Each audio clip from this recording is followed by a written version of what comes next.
Good afternoon, everyone. I am so sorry for the technical difficulties. I hope that you've all found the path to us. And again, I apologize. My name is Erin O'Mara. I'm the Executive Director of the Nation Fund for Independent Journalism, and I'm the President of the Nation. We launched the fund to grow and expand the important work that the Nation began over 40 years ago to train, support, invest in student journalists, all to ensure the future of independent journalism. Today, we're pleased to welcome you to the first conversation in a series that will highlight the extraordinary work of journalists and activists who have come up through the nation's internships, fellowships, and other educational initiatives. I encourage you to check out the fund's website, thenationfund.org, and click on the Join Us button so that we can keep you in the loop on upcoming events. And we promise all tech wrinkles will be worked out in the future. Now I'd like to introduce Katrina Vanden Heuvel. Katrina is a former Nation intern, and she's the editorial director and publisher of The Nation. Welcome, Katrina. Thank you, Erin. I'm excited about launching the Fund for Independent Journalism. The Nation, as Erin said, has had a long track record of nurturing independent, fearless journalists who go on to all places in the media and have made an impact. Support us, because these are tough times, but exciting times. And there is more than enough news that we need to bring an independent perspective to. Sorry about the delay. I think the fossil fuel industry may know we're gathering and know the power of these two women.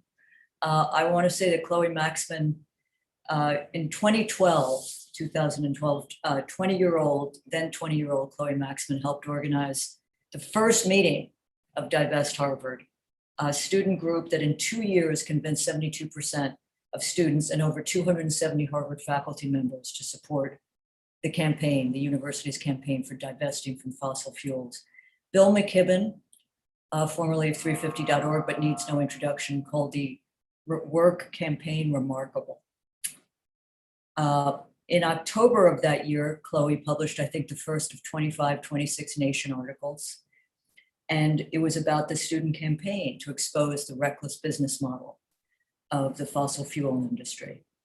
She really charted the student-led divestment campaign, not just at Harvard, but around the country in her work and writing for the Nation. As you may know, earlier this month, Harvard, I think also Brown, you will know Brown, and the Boston University divested or has announced divestment from the fossil fuel industry. In addition to writing for the Nation and leading the divestment campaign, so Chloe, at age 26, ran for state representative of her home district in Maine. In June 2018, she won her Democratic primary race by 80%. And for those who say you can't take climate and Green New Deal into the most rural parts of Maine, Chloe is going to tell you how she did it. And I think it's an extraordinary model. And as we watch what's happening in Washington and hope and work for climate change to be part of the legislation, it's a lesson and testament to what Chloe's done in Maine. Ilana Cohen, I just learned Ilana is not just spearheading the fossil fuel divestment campaign on Harvard's campus, but she's writing her work is on the ethics of climate change as a philosophy and social studies major, which is fascinating. A native of New York City, Ilana has been engaged in the fight against climate change for many years. And she has, I hope I'm getting this right, contributed 8 articles to the Nation, and I hope many more. So, Ilana, and Chloe has been part of the Student Nation program and was our first fellow. So I think hearing both Chloe and Ilana today, you'll get a sense of the possibilities and promise of this program. I want to begin with you, Chloe. There were 10 people at the first meeting of Divest Harvard in 2012. Within 2 years, as I said, you convinced 72% of students, many faculty members. The movement prompted student groups around the world to follow suit. Yet your victory was far from a factor in how you build support. What do you think is the reason we're witnessing not just Harvard, but other universities moving in the direction they are in a strategy that has had such promise, divestment? That's such a great question, Katrina, and it's so lovely to be with the nation this afternoon. The nation has played such a huge role in my life and given me so many opportunities and just so much unconditional support. And it's been, I would do anything for the nation. So I'm really happy to be here today. And to that question, I mean, I think there's so many reasons why we see these institutions divesting. I think reason number one is the power of amazing student organizing that has lasted for generations and is, I mean, I think what Ilana and the students of Fossil Fuel Divest Harvard are showing is that the organizing is not only powerful and sustainable, but it's also so smart. And I think another facet of the organizing is that, at least the way I've thought about it, is that success is defined by the movement that we're building, about the conversations that we're having, about watching students storm the Harvard Yale game, about being able to shut down our administrative buildings for 6 days and 6 nights. Those are the metrics of success that we used. And so what ends up happening is that these institutions, they just look like they're being left behind, like they're not really listening to these really clear moral calls that are defining our time. And I think eventually everyone will have to get there. Do you see the larger climate, excuse the pun, the larger climate of activism, of the rising political support for Green New Deal globally and here as having played a role in moving the Divest campaign to the place it is? And where will they continue to play a role in divestment, in other arenas, as we see, of course, young activists globally speaking out and the activism so powerful? Yeah, I think that at least what I've seen is that, so many of the folks that I'm organizing with, I'm almost 7 years graduated. And so many of the people that I'm interacting with these days, they got their organizing start with fossil fuel divestment back in the day. And so I think that there's this generation of student activists, young activists who have circulated amongst the divestment and political organizing spaces and collectively have created this moment where we are talking about climate change in more serious and profound ways than we have before. So that's really important. I also think that we see divestment folks really connecting more with political policy making, which I think is kind of an implicit goal of the divestment movement. And, everyone has their own role in this movement. And I think it's just so exciting to this day to see divestment be such a powerful tactic and for it to be so intersectional with other organizing spaces. Thank you. Ilana, I wanted to pick up on what Chloe said about intersectional with other spaces. Could you talk a little bit about sort of the strategy, the tactics underway now? Because you're still at university. Chloe is now in the political field of tough knocks. I want to come back to that, but how do you see the landscape, strategy, tactics, what's replicable? Yeah, I definitely think, our divestment campaign at Harvard and student-led campaigns more broadly are grounded today in a deep and principled commitment to climate justice in a way that maybe didn't manifest quite so much 10 years ago when the campaigns were first getting started. I think there's a fundamental understanding among organizers that ending the fossil fuel industry and stigmatizing it through divestment is just part and parcel of challenging a extractive and exploitative economy more broadly that simply can't serve our communities, our planets, our futures, or future generations for that matter. And so, here at Harvard and a lot of divestment campaigns, when we talk about divestment, we aren't just talking about divestment from fossil fuels, right? We're talking about divestment as a paradigm shifter of moving us towards a just and regenerative economy overall. So, the fossil fuel industry just epitomizes this broader economic status quo that fundamentally is rooted in a extraction of natural resources unsustainably and an extraction of labor and social energies from our communities. And what we're trying to do is sort of posit an alternative vision, use divestment as a lever to really challenge institutions to think more critically about how they're getting us to the future we actually want to see. One where the economy works for people and the planet first.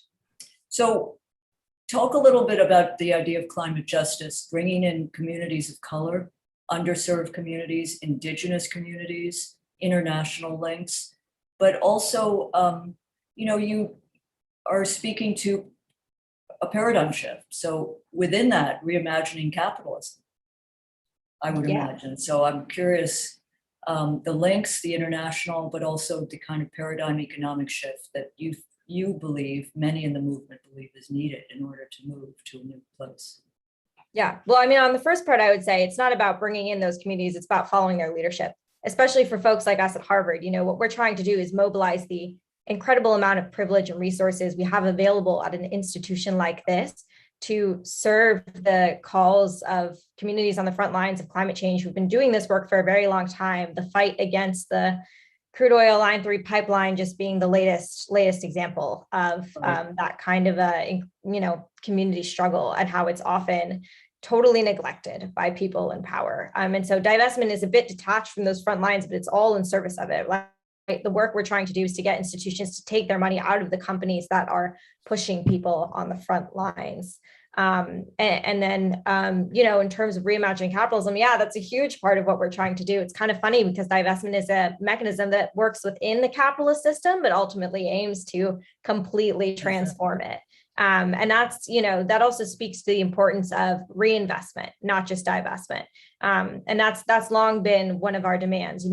There is no sort of like sustainable and just future until all the money that's in the extractive and exploitative economy is out, but also it's reinvested in communities who are most impacted by the climate crisis, in community-based models of business, of course, in renewable energy, and the kinds of systems that are going to build up, again, this alternative future. And so one of our main projects going forward as a campaign that's won our primary demand of divestment is really thinking through how a massive amount of money like Harvard's $42 billion endowment can actually reflect investment in the kind of just regenerative economy we need to scale up on a rapid time frame, given the acceleration of the climate crisis. Yeah, divestment and reinvestment, absolutely, reinvestment. Chloe, you're on the front lines in deep red Maine. How do you speak about, we're witnessing right now a battle in Washington, which, if crudely framed, has a lot to do with Joe Manchin and the economy of West Virginia, which is probably no longer as reliant on mining, but you have to be compassionate. What do you do in speaking to people in deep red state Maine and being successful? What do you do when you sponsor Green New Deal, talk to them about shifting in these paradigm ways? Lessons for all of us. Yeah, I so remember organizing with Divest Harvard and thinking the thought, how do I get my neighbors involved with this movement? How would we translate it back to a rural conservative context? Because I grew up in House and Senate districts that vote for Trump, and everyone who raised me is Republican, and I love where I'm from more than anything. But I always kind of felt that dissonance between these progressive movements that I was organizing with and my hometown.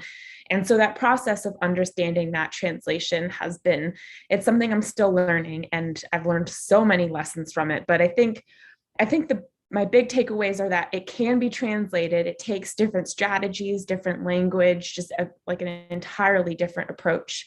But I also think in so many ways that we're not there yet in rural America or even in politics. I'm really fed up with the way that climate policy works in the Maine state legislature, where we have a Democratic trifecta. Our political systems, more explicitly, our political leaders are still very far behind these movements. And I think for me, I see rural red America becoming an increasingly powerful and defining force in American politics, which is why I live in these communities. And so I spend a lot of time trying to curb that flow.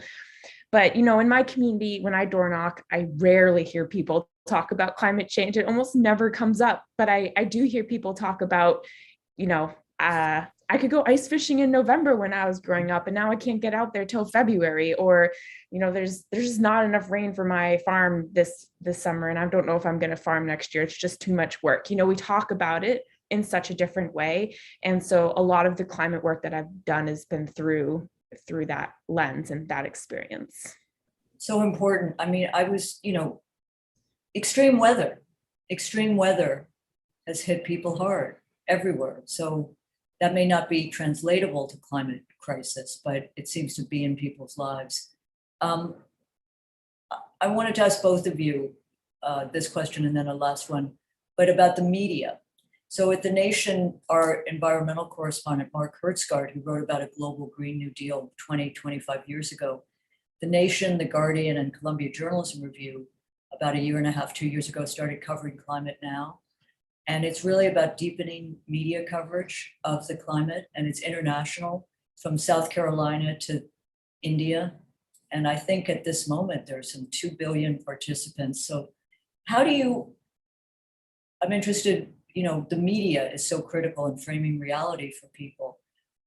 What do you, Ilana, I mean, you're in a university setting. You may read much more widely than that suggests. You may not have time to read media. And Chloe, I'm interested in what you're reading, local, international. Erin O'Mara is from Maine, and she's always, you know, has the local paper, which I think is invaluable to know and read some tidbits. But anyway, I'm interested in people you're meeting with, Chloe, what you're reading, and Ilana, if you would.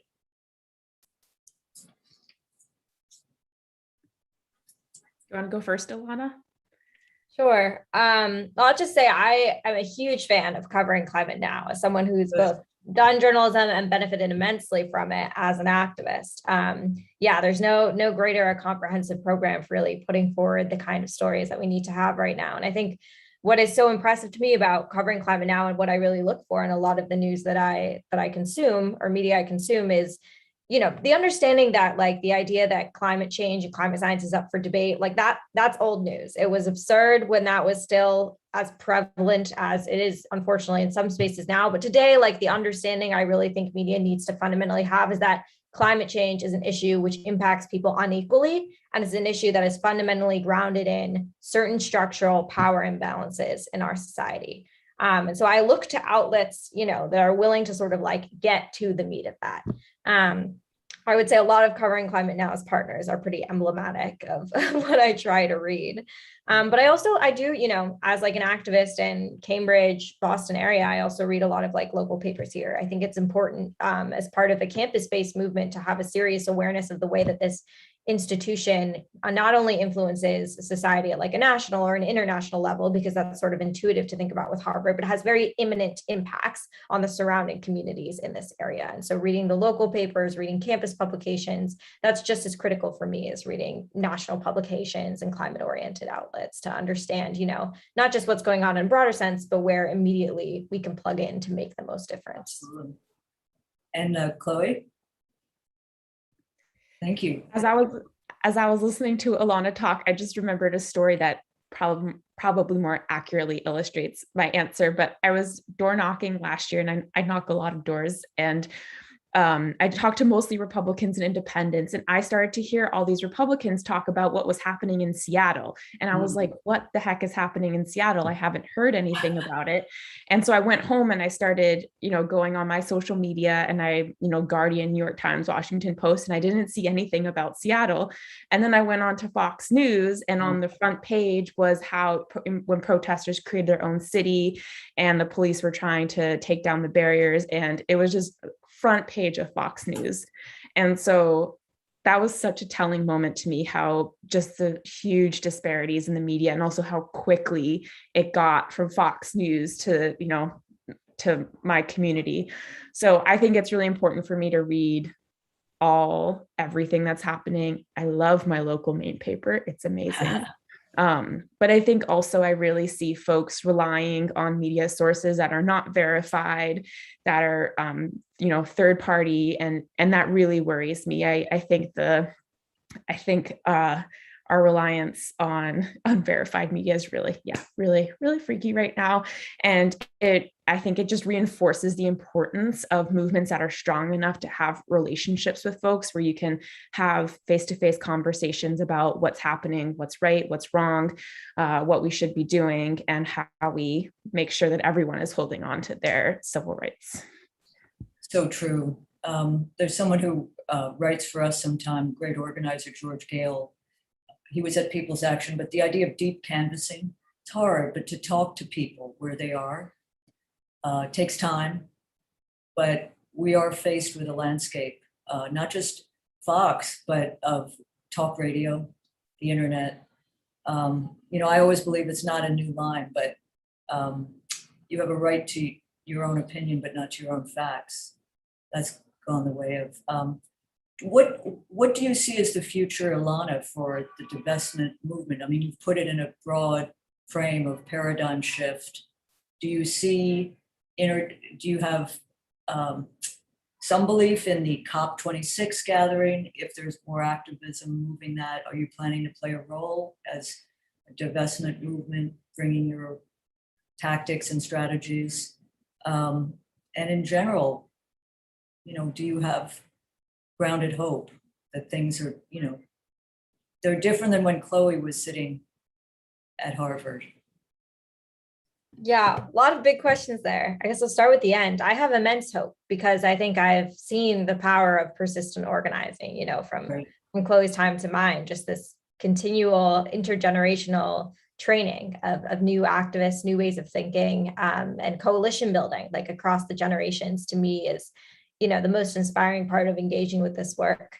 Going forward for the divestment movement, I mean, for our campaign and more broadly, I think reinvestment is one of the biggest questions we have. I think we've done a lot of the work to seriously stigmatize the fossil fuel industry. And so thinking through how we're scaling up the kind of economy we want to see, which is a fundamentally different one, is next. But at the same time, the industry maintains a huge political and economic muscle. I don't think, it's abundantly obvious, for instance, that this is a continuing factor in the Biden administration's decision-making and a lot of DC folks' decision-making. And so, cutting off all of those ties is also the remaining project for divestment campaigns. There are so many that are much more insidious than just, investments, right? Which are in some ways much more tangible, much easier to target. Whereas thinking about, for example, the amount of money that fossil fuel companies pour into energy research on elite college campuses, right, elite think tanks, that's a whole other largely untapped can of worms that we need to get into, because those are other ways that institutions with a lot of social credibility lend their licenses to the industry. And then on COP, I mean, I don't, have a lot of faith that spaces like COP are going to be the places where serious change happens. But I do have a lot of faith in the people on the ground to create the political conditions that will necessitate change happening in a broader sense. So I'm not sure what we'll see exactly coming out of COP, but I have confidence in the ability of the climate movement to, get done what we need to get done by compelling it. That's so well said. I mean, at the Nation, and I'm going to close with Chloe and come back to Aaron for questions, but we've always believed in the power of social movements to make systemic change. But I will say what Chloe's doing interests me enormously, because in the last, I'd say about 10 years, we've seen a wave of movement people go into electoral politics.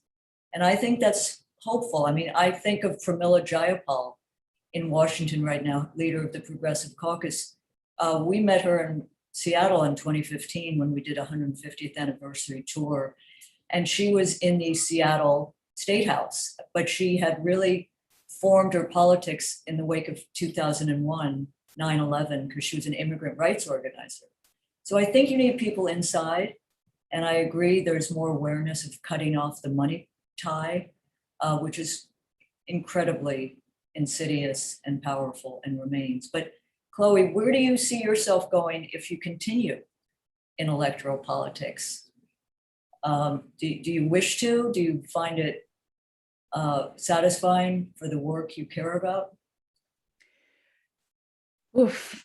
My answer to that question is probably too complex and metaphysical for folks right now. But I think my takeaway from being in office is thankfully the same thing that I thought before, which is that all of our hope lies in social movements and not in politics. I actually don't think that our political system itself is broken. It's a slow system, but it's a thorough system. The problem with the system is the people who are in it and the people who are in leadership in state legislatures and who are our governors and who are making politics move forward. That's our problem. So I think I find it a more depressing environment to be in than organizing around social movements. But I think it's just also continues to underscore for me how much we have to pay attention to who we are electing, and more importantly, what they're doing after we elect them. Because if they're not doing the right thing, then it's time for someone else.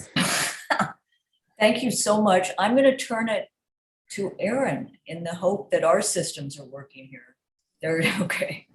And thank you so much for really fascinating, important conversation. Hi, everyone. And again, I really do apologize for the tech glitches. I hope on the viewers' end things are looking good. And we do have some questions from the audience. This is really fascinating. I'd like to start with Chloe on, Maine is a state where people's fortunes are really tied to oceans and the land. And it seems like a place where some of the coalition building and social movements you're talking about would be really successful. And so I wonder when what did you learn from introducing the Green New Deal in the Maine state legislature, and where are you finding allies? Yeah, I think it's a process that I'm still trying to understand, because I represent so many people who they don't work for the big, capital F fossil fuel industry, but they work for the local companies that deliver propane or that maintain our natural gas infrastructure. Those are my constituents, and they talk to me about their fears about losing their jobs. And we don't have the policy framework in Maine to ensure a just transition. And so we're just kind of passing climate policy without that framework. And all these confluences of events really worry me and make me very careful about what I do as a representative of my people.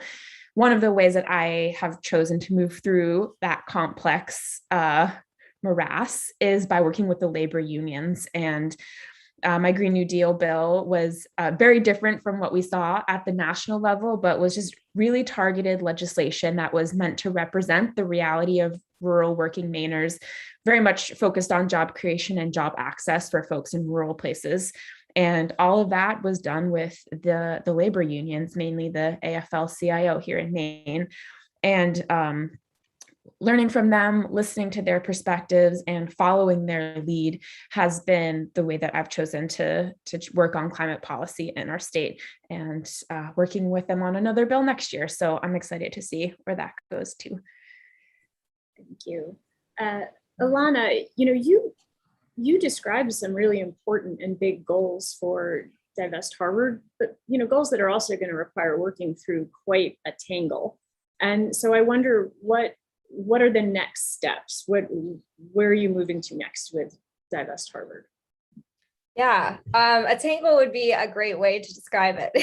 I guess I'll start with reinvestment, because in some ways that's a bit more intuitive. Like, there are a lot of small community-based groups that are already doing the work of reinvestment in real time.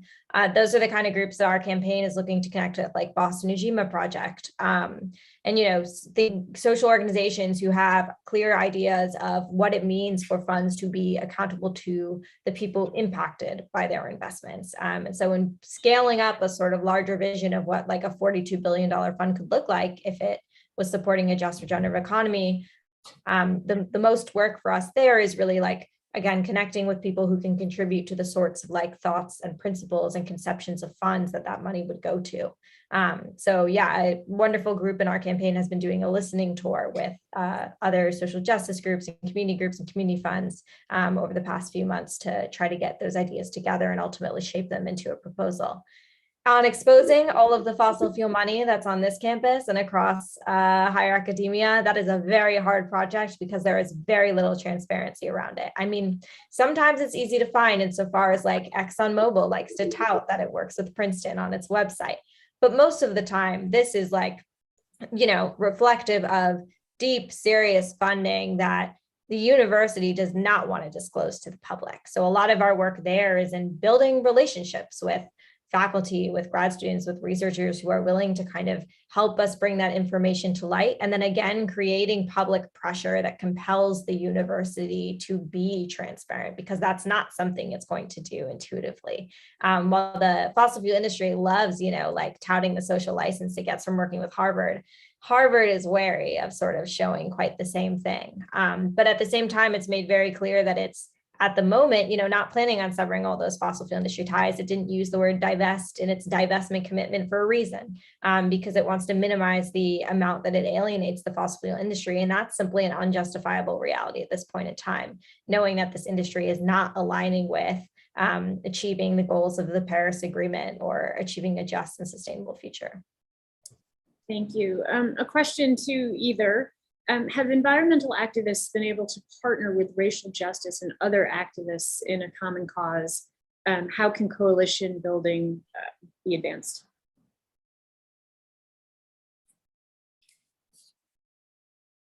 And that's for either Chloe or Alana.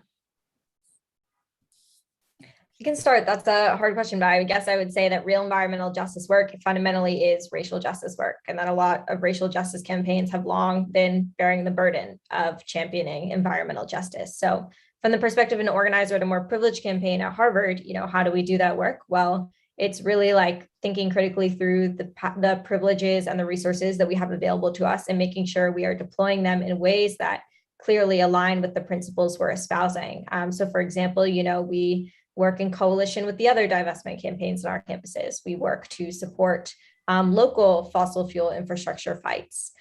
We also make it a high priority to remain aware of and support frontline fights like the fight against the Line 3 pipeline. So I think, a lot of it is just remaining conscious of the work that is already being done and seeing how we can plug into it rather than sort of starting from an independent framework. Thank you. Chloe, do you have any thoughts that you want to share?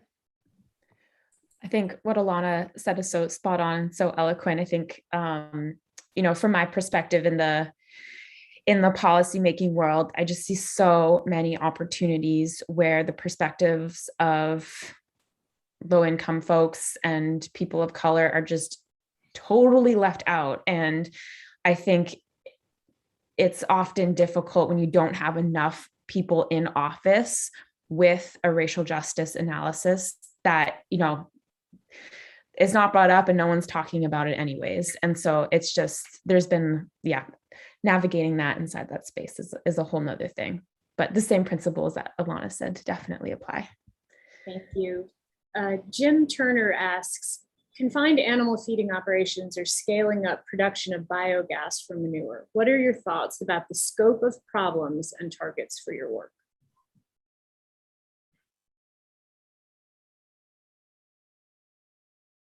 And to either. I can start that and say, I mean, it's an interesting question. Like, I think, just to step back for a minute, like one thing we think about a lot of divestment campaign is like, okay, how are we defining divestment from the fossil fuel industry? Chloe really alluded to this actually earlier. Like how far does that scope go?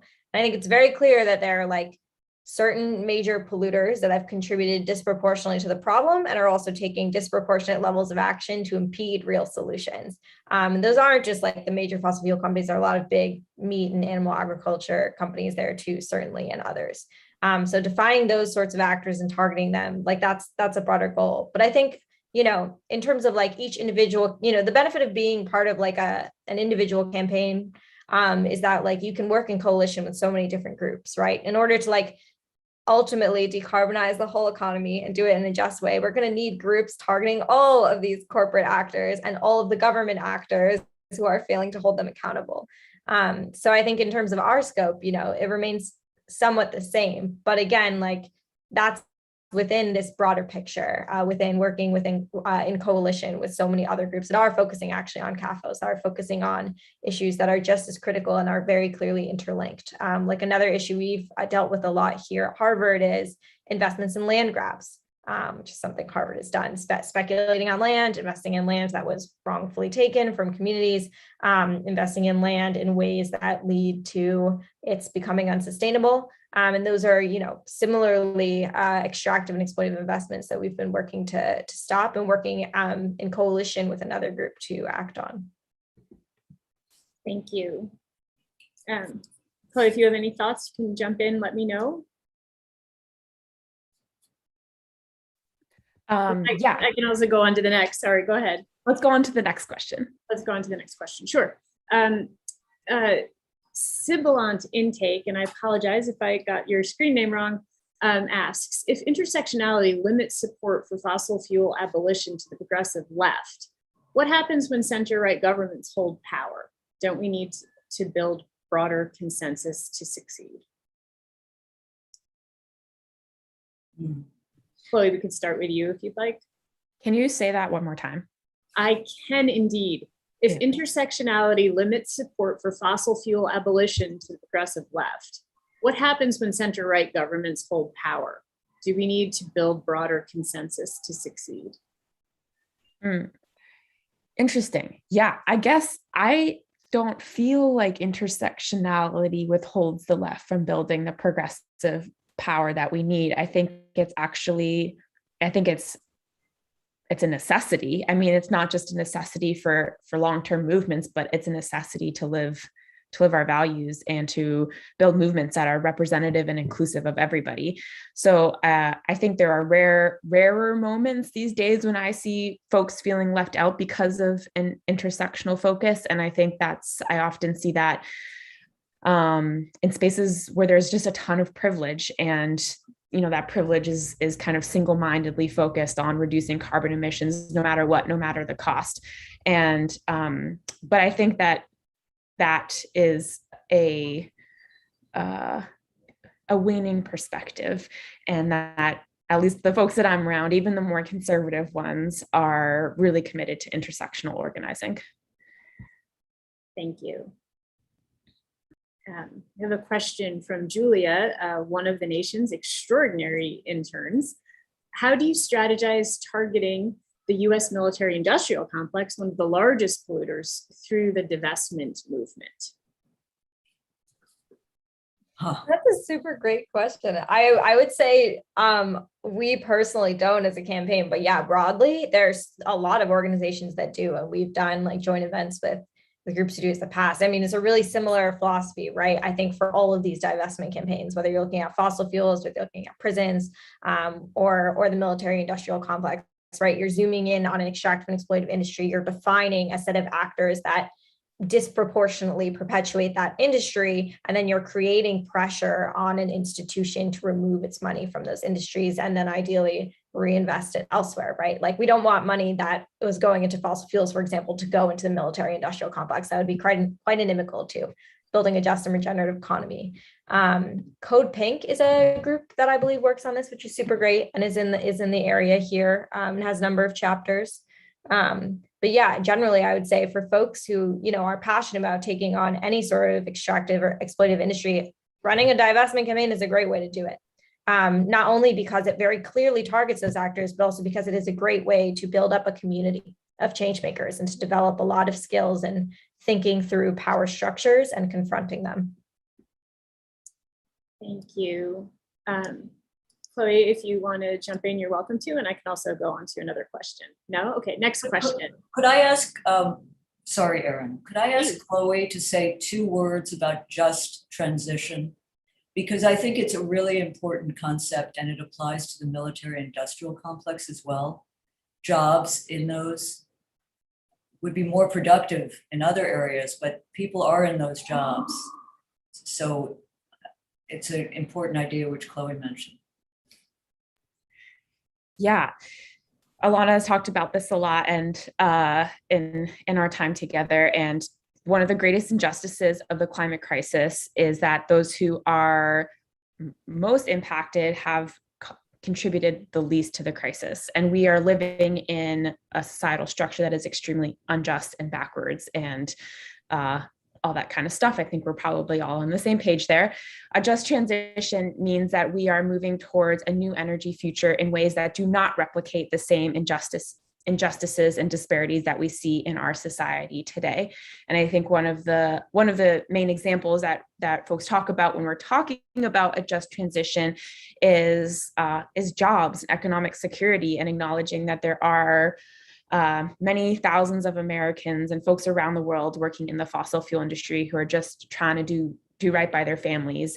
And we're talking about dismantling that entire industry. But if we're just putting people out of work, that's not in line with the values of the climate justice movement. So how do we ensure that it's a just transition? And that's a really big question.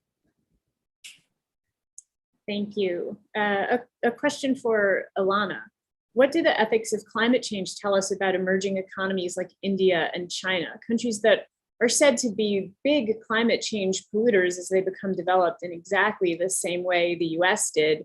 Should they give up material benefits that come with major use of energy? And I would like to add that the nation has group travel trips that we use to support our journalism and create people-to-people contact and opportunities to understand new cultures. And one of our trips was to India. And the mood in India was, hey, US, you guys had your industrial revolution. So we understand pollution is a part of it, but we're going to have ours. Yeah, I mean, that is one of the questions, right? I mean, I think there's sort of, two answers. One is like, there is a reality that nations are going to just have to curb their emissions if we're going to stabilize prevent certain tipping points and certain dangerous levels of planetary warming, avert further catastrophic consequences of climate change. So that is an imminent reality that our world leaders have to deal with. Unfortunately, they're not doing it. That's where activism and social movements come in. But then, of course, there's the question of who has to curb how much, who pays for what. And I think it's very clear there that big historical emitters who have benefited disproportionately from high carbon lifestyles like those in the United States have an outsized responsibility to take climate action themselves, both by reducing their emissions, but also to support other nations, particularly developing nations with reduced economic capacities to tackle climate change, to mitigate its impacts, to adapt.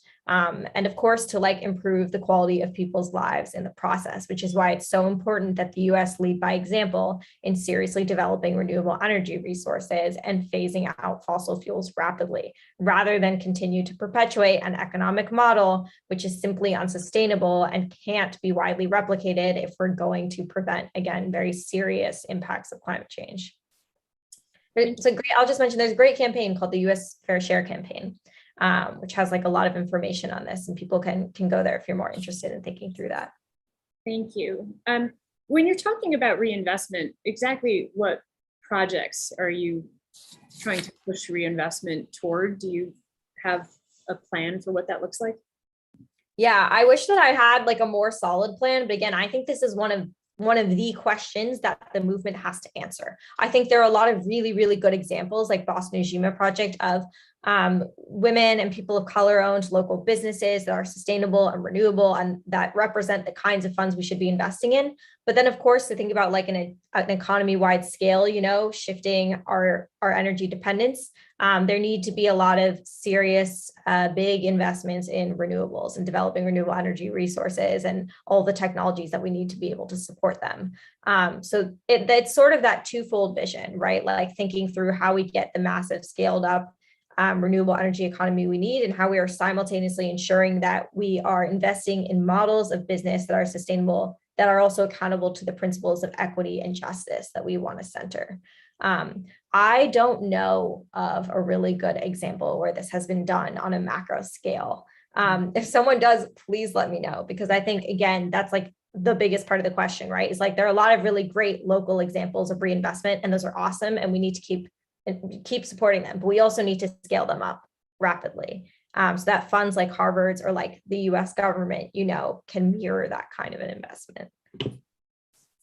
Thank you. For Alana and Chloe, maybe we'll start with Chloe. How optimistic are you that the Green New Deal moves forward on the federal level?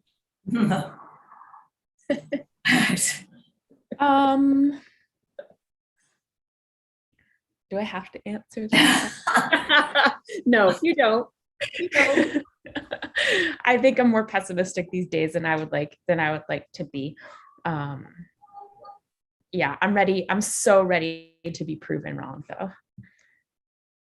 Maybe Alana has a more optimistic take. I don't necessarily, but I guess my optimism lies in my belief that it doesn't necessarily matter.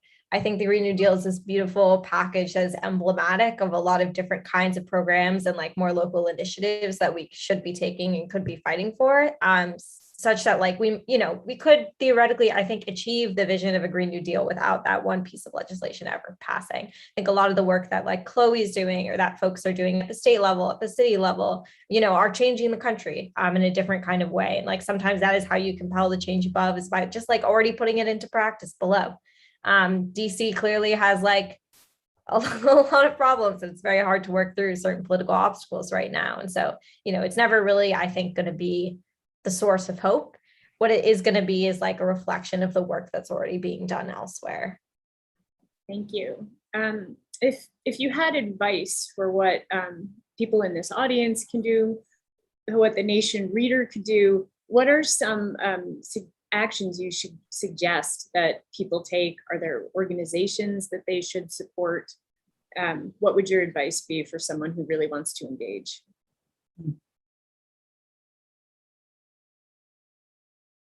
We can start with you, Alana. Okay.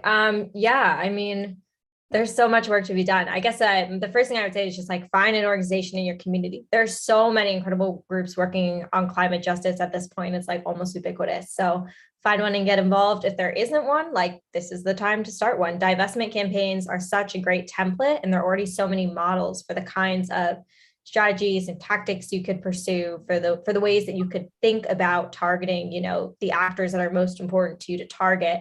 And also like wherever there is a pool of money that you have some sort of relationship to, you have an ability to work on divestment and reinvestment in that capacity, whether it's your faith group, whether it's your pension fund, whether it's your current school or your alma mater, whether it's your employer or like a corporation, for profit or nonprofit that you're connected to, whether it's your city. Again, so many different levels. Anywhere you can find a pool of money, you can start working on divestment and reinvestment. And then also, of course, there's like personal action that you can take in terms of your own finances to divest.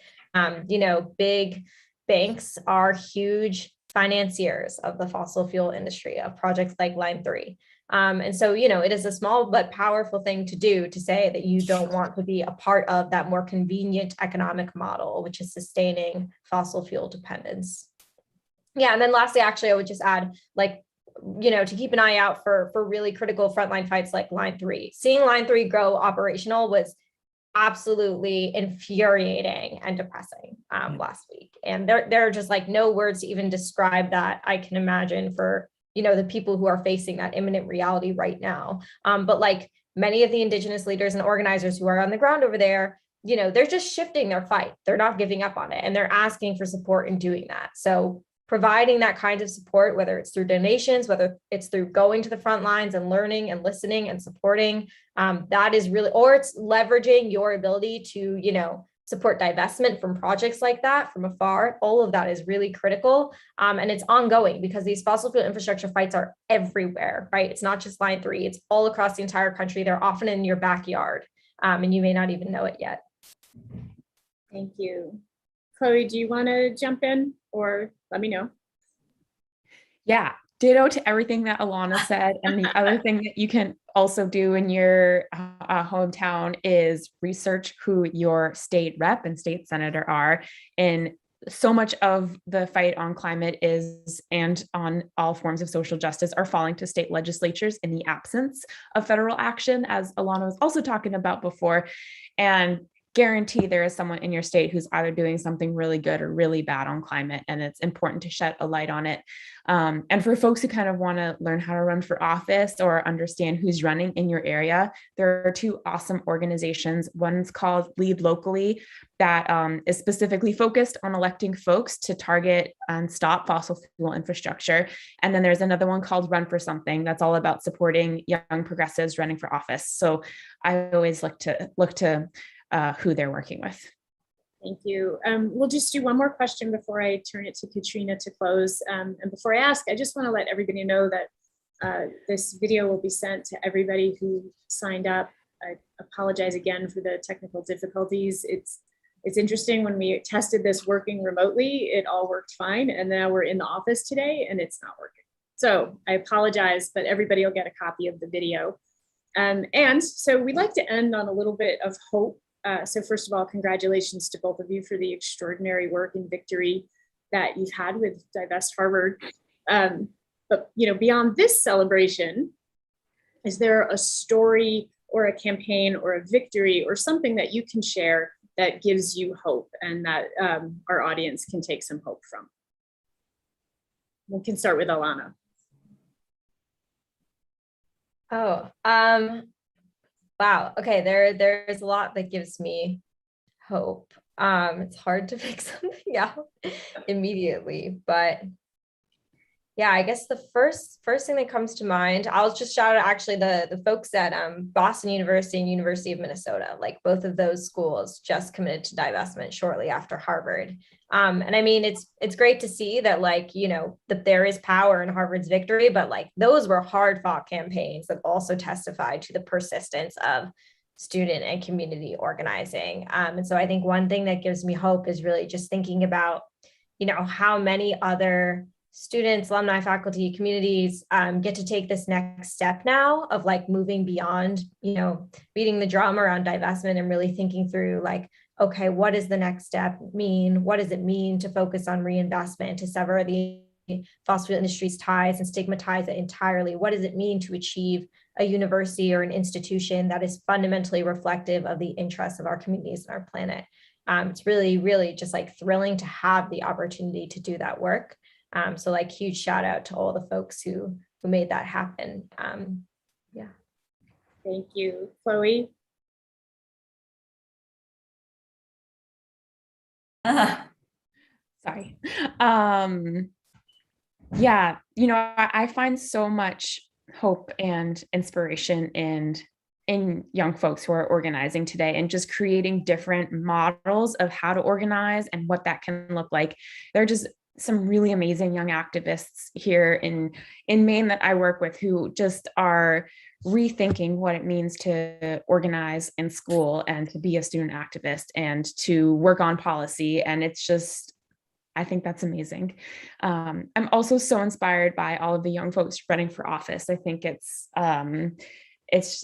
I just think that's amazing. And that opportunity to put that platform out there, seeing so many Green New Deal platforms come out, so many really strong climate justice platforms, that's so incredible. And that is the stuff that's slowly going to turn the tide and create the political climate, pun intended, for the policy that we really need. I think that's like the most frustrating thing, is that we know that the people's will is there or almost there, but our politics just aren't there yet. And one of the ways that we do that is by supporting folks running for office. And so it's exciting to see the wave start to build. Thank you. I guess I had that both of you give me a lot of hope. Thank you so much. This was a really extraordinary conversation, and I'm going to turn it over to Katrina. It was a really extraordinary conversation, and I was going to second what Erin says. You give me hope and inspiration. I love Chloe talking about a younger generation.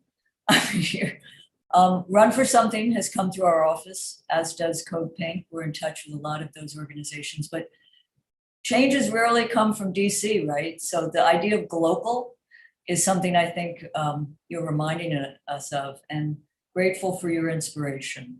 And I also think of history. 10 years ago, change has happened because of work like yours, and that's inspirational. I want to thank you on the call for bearing with our technical issues, but also please support the Nation Fund for Independent Journalism. It's a time when we need independent voices. We need voices like Alana and Chloe's. So let us know if you can be with us. And what a great, great first event. Very great.